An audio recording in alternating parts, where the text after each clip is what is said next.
Saudara-saudara pendengar yang kami kasihi dimanapun Anda berada, Anda kembali bersama kami dalam acara Telaga, Tegur Sapa Gembala Keluarga.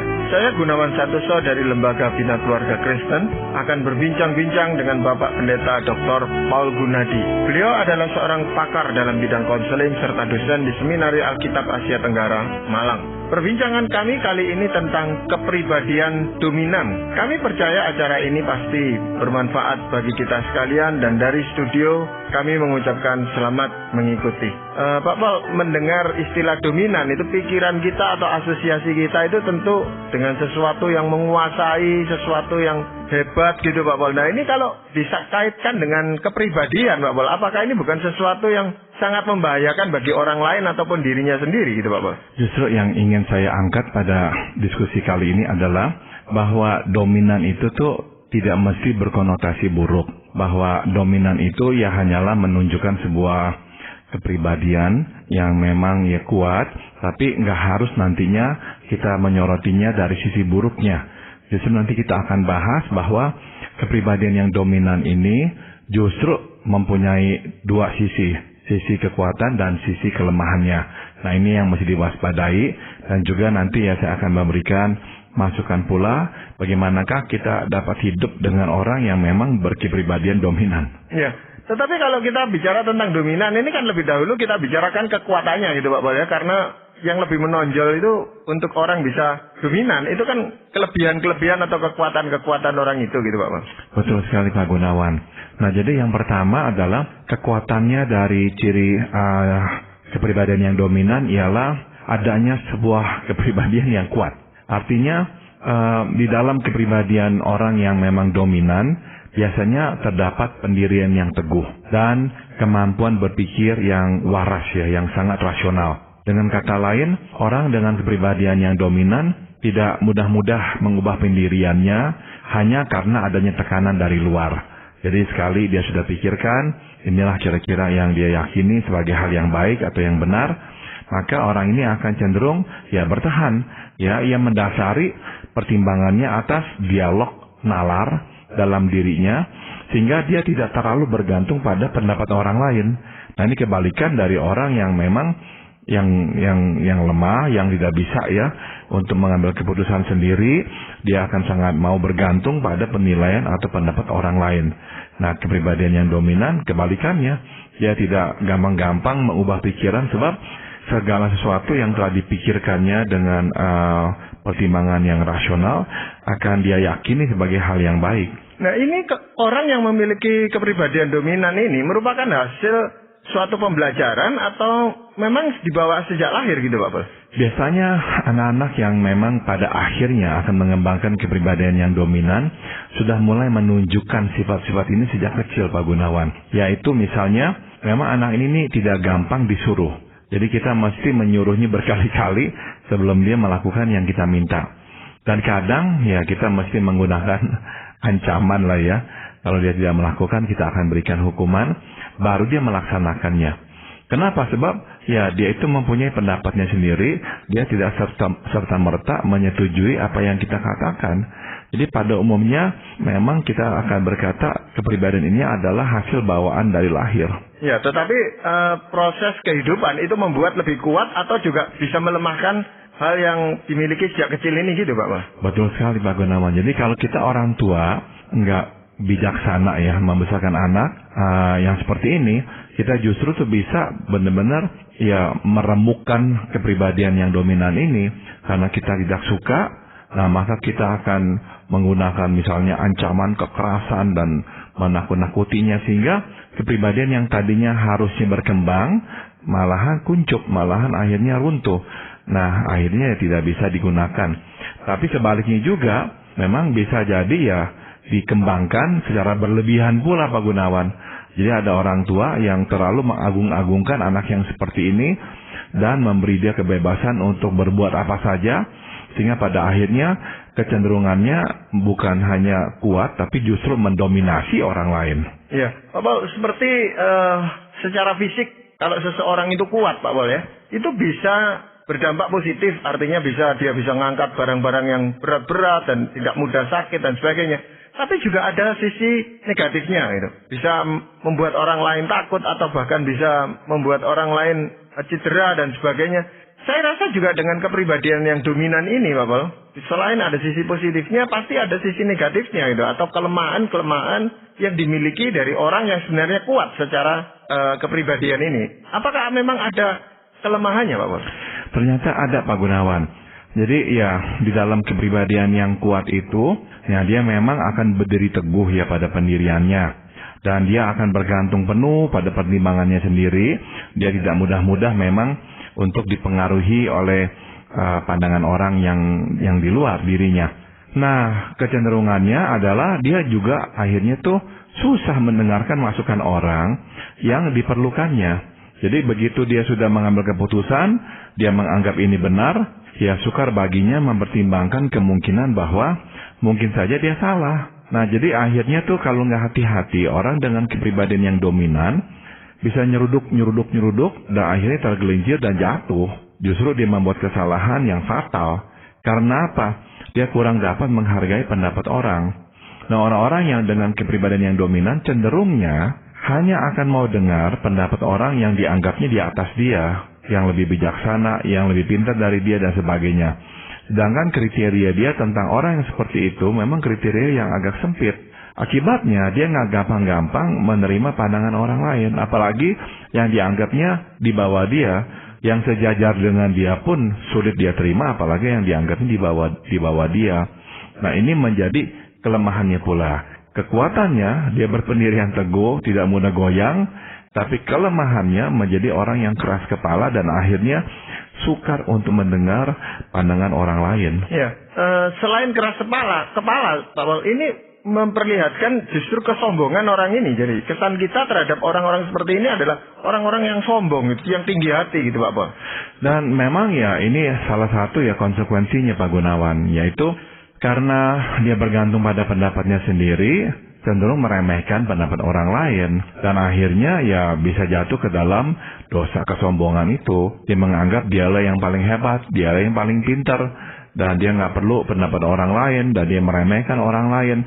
Nah, ini salah satu memang kelemahan fatalnya orang dengan kepribadian yang dominan. Ya, apakah itu tidak membuat dia kesulitan di dalam bersosialisasi, Pak, berhubungan dengan orang lain? Nah, sudah tentu kalau kita bekerja sama dengan orang seperti ini nggak gampang, Pak Gunawan. Karena apa? Karena dalam kerjasama memang dibutuhkan saling pengertian, negosiasi, saling mengalah, tenggang rasa. Nah, jadi orang-orang seperti ini memang ya kuat menjadi seorang pemimpin, tapi ya kadang-kadang sulit juga hidup dengan dia. Apalagi kalau kita kebetulan adalah suami atau istri dia. Nah, ini lebih berat lagi, Pak Gunawan. Jadi kalau memang ya kita ini kebetulan adalah istri atau suaminya, wah kita sering merasa frustrasi. Sebab berkomunikasi dengannya kadang ya sama dengan berhadapan dengan tembok. Kita ngomong apa, beritahu apa, nah dia udah putuskan apa, ya udah dia nggak bisa lagi tuh pertimbangkan masukan kita. Jadi jalan keluar satu-satunya adalah kita harus berkomunikasi dengannya sejelas dan selogis mungkin. Nah, ini dua kata yang saya mau garis bawahi karena penting sekali. Kalau kita berkomunikasi dengan orang yang memang berkepribadian dominan, kita mesti berkomunikasi dengan jelas.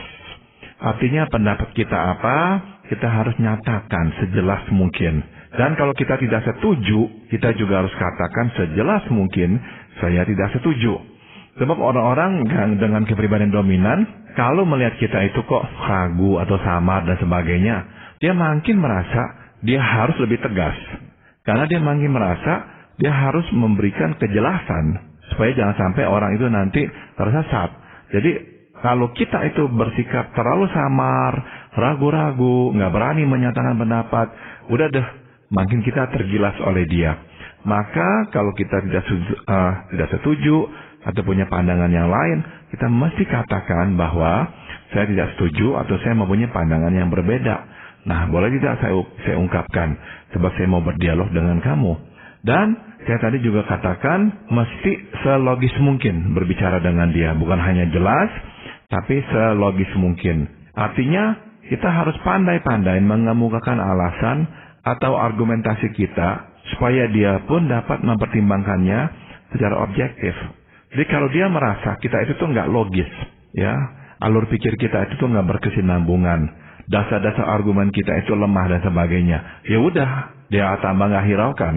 Makanya kita mesti memang bisa mendasari argumen kita dengan alasan-alasan yang logis. Ya, tetapi untuk berkomunikasi atau berbicara dengan logis dan jelas ini kan bukan sesuatu hal yang mudah dilakukan, Pak Wol.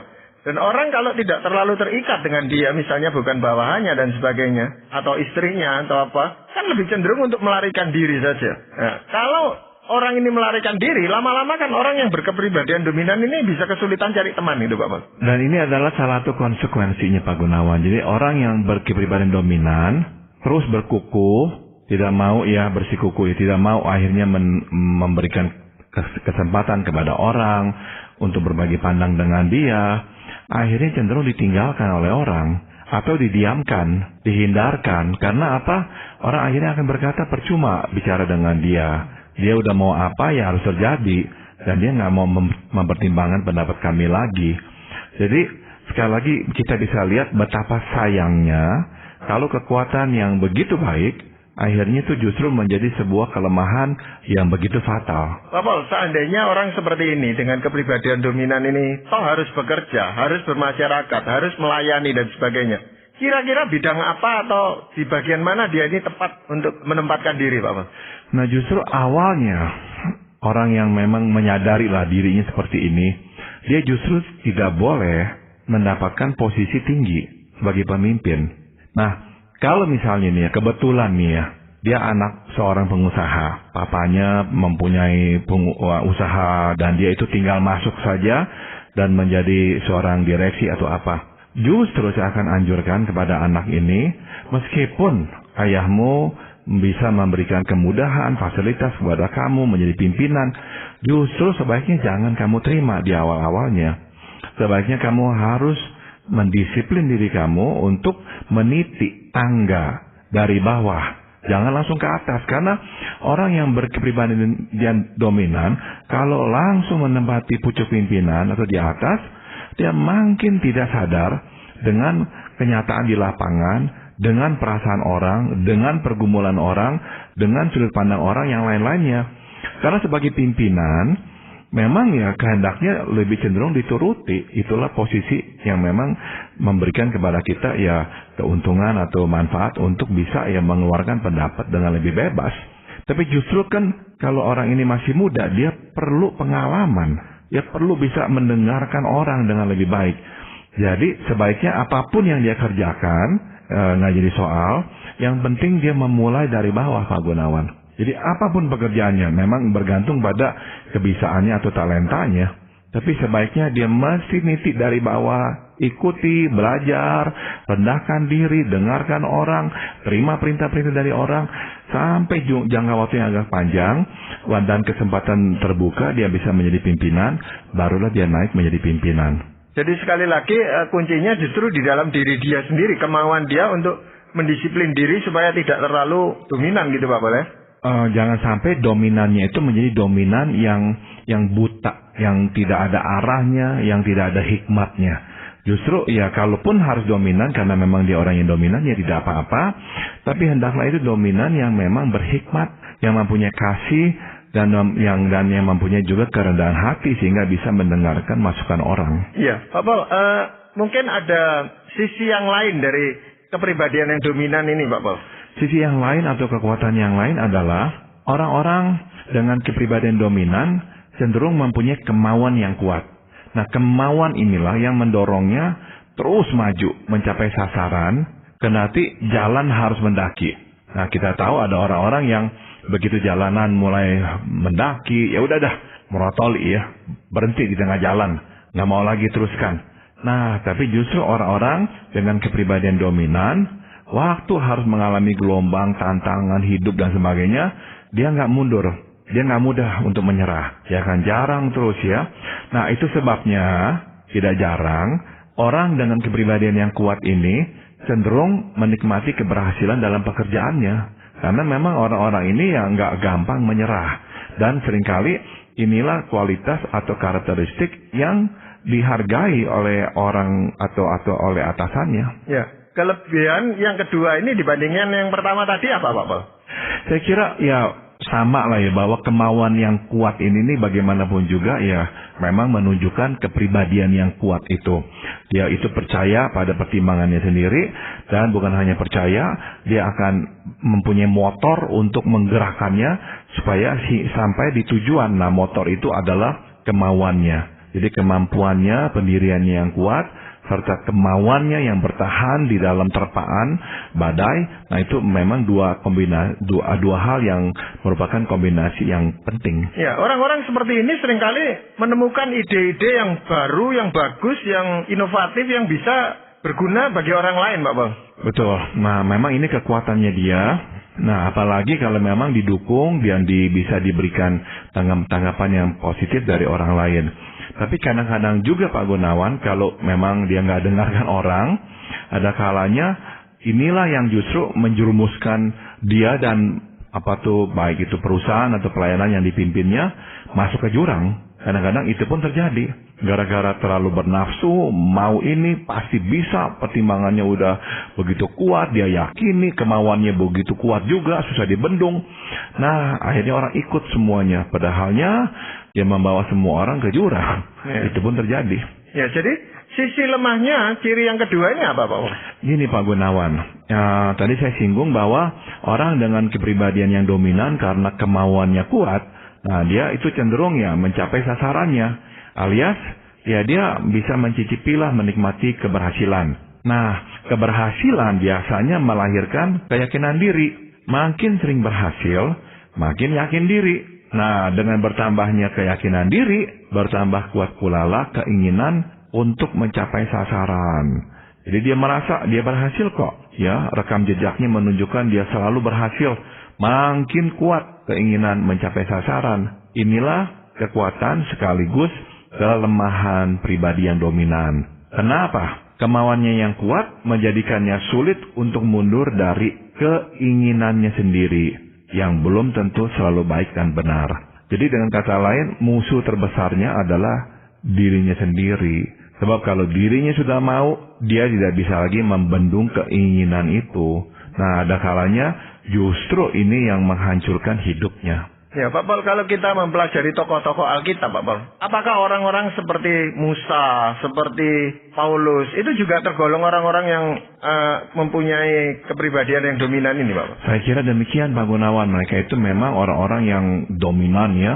Makanya seperti Musa, dia bisa mengembalakan atau memerintah jutaan orang Israel, meskipun 600.000 yang dicatat, itu 600.000 pemuda yang sanggup berperang, tidak termasuk anak-anak, perempuan, dan orang-orang tua. Jadi kalau dijumlahkan semuanya itu lebih dari 1 juta orang, mungkin bisa 2 jutaan orang dipimpin oleh Musa dan hidup di padang gurun. Itu bukan hal yang mudah. Jadi kita jelas melihat kepemimpinan yang kuat dari Musa. Ya, Pak Paul, bagaimana kalau kita hidup dengan orang yang punya ciri yang kedua ini tadi, yaitu mempunyai kemauan yang kuat ini, Pak Paul? Wah, ini salah satu hal yang menakutkan ya Pak Gunawan, hidup bersamanya. Ya, kalau dia ini seperti ini, kemauannya kuat sekali. Sebab apa? Ya, kadang-kadang dia itu tuh akan mengeluarkan pendapat atau menunjukkan sebuah keinginan yang, waduh, benar-benar itu ini suatu kemauan yang salah, keinginan yang keliru ya. Kita merasa takut waktu kita mendengar dia mengatakan sesuatu yang dia ingin lakukan. Takut kenapa? Sebab kita tahu sekali dia mau, sukar baginya untuk menerima penolakan. Jadi kecenderungannya adalah terus mengejar kemauannya sampai dia mendapatkannya. Nah, kalau itu adalah hal yang baik, ya nggak apa-apa. Tapi kalau misalkan, kita lihat ini benar-benar salah, ini benar-benar bisa menghancurkannya. Nah, ini yang memang sangat mengerikan buat kita. Jadi jika itulah yang terjadi, ya saya bisa sarankan 2 hal ini. Pertama ya, kita waktu dia bilang mau ini mau itu dan sebagainya, kita tidak memberinya reaksi tidak setuju seketika itu juga. Jangan. Sebab orang-orang yang dominan itu tuh kalau kita dengan langsung keras berkata tidak setuju atau apa, nah justru dia tambah marah. Dia tambah tidak bisa dibendung lagi. Justru kita harus tegas tapi bukan dengan reaksi keras. Tegas itu dalam pengertian kita berkata tidak setuju atau apa, tapi jangan dengan reaksi yang keras. Nah, salah satu cara yang bisa saya sarankan adalah kita mengajukan pertanyaan untuk menimba informasi sebanyak-banyaknya tentang apa yang diinginkannya itu. Jadi kita tanya dia terus, dia itu kira-kira bisa nggak jawab? Dia ngerti nggak apa konsekuensinya, baik buruknya dari apa yang dia ingin lakukan itu? Nah, pertanyaan haruslah berwujud keingintahuan ya, bukan upaya untuk memperlihatkan kesalahan atau kekurangannya. Sebab kalau dia merasa kita belum apa-apa tuh udah nanya-nanya sengaja untuk mengerintangi dia, wah dia akan defensif. Dia akan nggak suka, dia akan melawan. Jadi memang kita tanya karena kita ingin tahu. Dia itu tahu nggak semuanya itu, baik buruknya dan sebagainya. Nah yang kedua adalah setelah kita dengarkan apa yang dia katakan, minta waktu kepadanya untuk mempertimbangkan keinginannya itu. Nah di saat yang tenang, kalau kita memang tidak setuju, barulah kita ajukan keberatan kita. Ya, jadi kita kembali meminta dia untuk berpikir ulang apa yang telah dia putuskan itu. Tapi biasanya memang orang-orang dengan kemauan yang keras seperti ini, Pak Pol, justru menyukai tantangan dan berani menghadapi risiko, Pak Pol.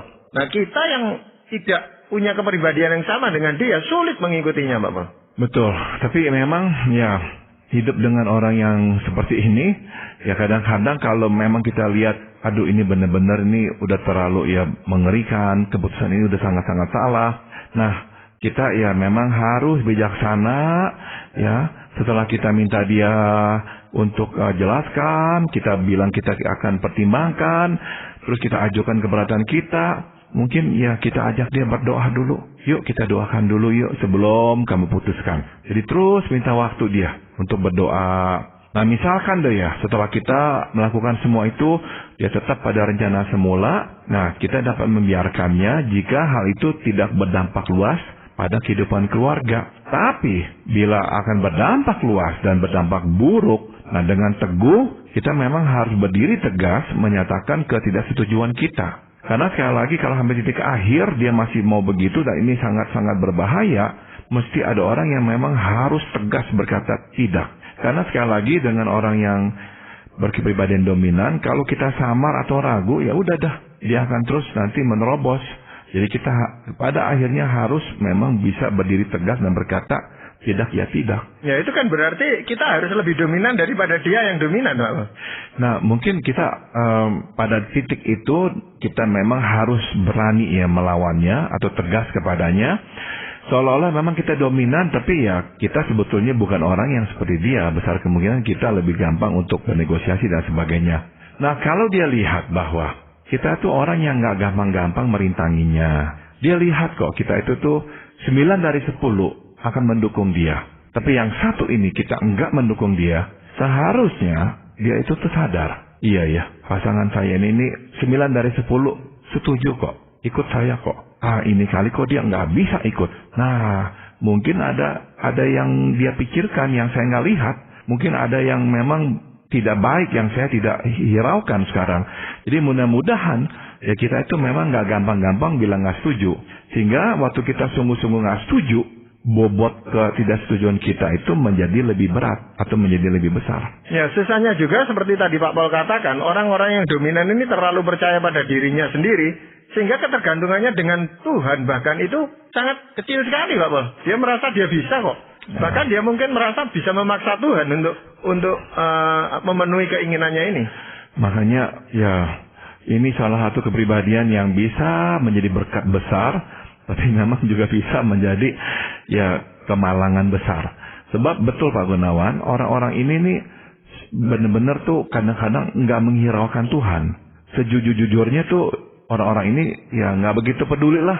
Tuhan setuju kayak nggak setuju kayak dia nggak pusing, dia nggak hiraukan. Jadi memang menempatkan diri di atas Tuhan. Maka ya sekali lagi kalau pendengar kita ini kebetulan mengakui ya Anda adalah orang yang seperti ini, Anda harus bisa mengerem ya. Anda harus ingat bahwa nggak boleh sampai tidak menghiraukan Tuhan. Harus tunduk kepada Dia. Nah, kesimpulan apa yang ingin Pak Paul sampaikan dari perbincangan ini, Pak Paul? Kepribadian dominan umumnya melahirkan kepemimpinan yang kuat, ya seperti lokomotif dia dapat menghela gerbong kereta di belakangnya untuk mengikuti jejaknya. Dan ya nggak bisa disangkal di belakangnya orang akan merasa aman karena ia mengetahui dengan jelas arah yang ditempuh. Tapi sebaliknya ia pun dapat menarik gerbong kereta masuk ke dalam jurang. Itu sebabnya sebagai pendampingnya, kalau kita istri atau suaminya, kita mesti berfungsi sebagai penolong baginya. Selama dia percaya akan niat baik kita, pada umumnya dia akan bersedia mendengarkan kita. Jadi memang kita mesti menjalin relasi yang baik, sehingga dia tahu kita sungguh-sungguh percaya kepadanya. Dan bahwa kita itu hanya mau melihat yang baik terjadi pada dirinya dan keluarga kita. Dan kita nggak gampang-gampang juga berkata tidak kepada ide-idenya. Nah kalau semua kita lakukan, nah waktu dia memang harus mengambil keputusan yang kita tahu sangat salah, ya kita memang harus bersikap tegas. Namun ya terlepas dari bagaimana berkomunikasi dengannya secara efektif, kita harus memperlihatkan kehidupan yang berintegritas agar dia dapat respek kepada kita. Firman Tuhan di Mazmur 18 ayat 24 dan 25 mengingatkan, aku berlaku tidak bercela di hadapannya dan menjaga diri terhadap kesalahan. Karena itu Tuhan membalas kepadaku sesuai dengan kebenaranku, sesuai dengan kesucian tanganku di depan matanya. Nah jadi hidup benar dan hidup berhikmat adalah kunci untuk hidup bersama orang yang dominan. Ya, justru disitulah Pak Paul, seringkali ada banyak orang benar tetapi hidupnya tidak berhikmat, atau sebaliknya juga berhikmat tapi tidak benar hidupnya. Nah ini yang menjadi sesuatu yang kompleks gitu Pak Paul, sehingga masih cukup banyak orang-orang yang dominan yang sebenarnya bisa menggunakan kelebihannya untuk hal-hal yang positif, tetapi justru menjadi hal yang negatif gitu Pak, yang merugikan banyak orang. Betul sekali. Nah kita sebagai pendampingnya harus mengutamakan dan memperlihatkan kehidupan yang baik di hadapan Tuhan, kehidupan yang berkenan kepada Tuhan, sehingga pasangan kita yang dominan itu menaruh respek. Sehingga mudah-mudahanlah meskipun dia kurang berhikmat atau kurang benar dalam sikapnya yang dominan, melihat kita hidup berkenan kepada Tuhan, dia akhirnya ya respect dan akhirnya ya lebih bersedia mendengarkan masukan kita. Ya, terima kasih Pak Paul untuk perbincangan ini, dan para pendengar sekalian, kami mengucapkan banyak terima kasih Anda telah mengikuti perbincangan kami dengan Bapak Pendeta Dr. Paul Gunadi dalam acara Telaga, Tegur Sapa Gembala Keluarga. Kami baru saja berbincang-bincang tentang kepribadian dominan. Bagi Anda yang berminat untuk mengetahui lebih lanjut mengenai acara ini, silakan menghubungi kami lewat surat. Alamatkan surat Anda ke Lembaga Bina Keluarga Kristen atau LBKK, Jalan Cimanuk 56, Malang. Anda juga dapat menggunakan email dengan alamat telaga@indo.net.id. Kami juga mengundang Anda mengunjungi situs kami di www.telaga.org. Saran-saran, pertanyaan, serta tanggapan Anda sangat kami nantikan. Akhirnya dari studio kami mengucapkan terima kasih atas perhatian Anda, dan sampai jumpa pada acara Telaga yang akan datang.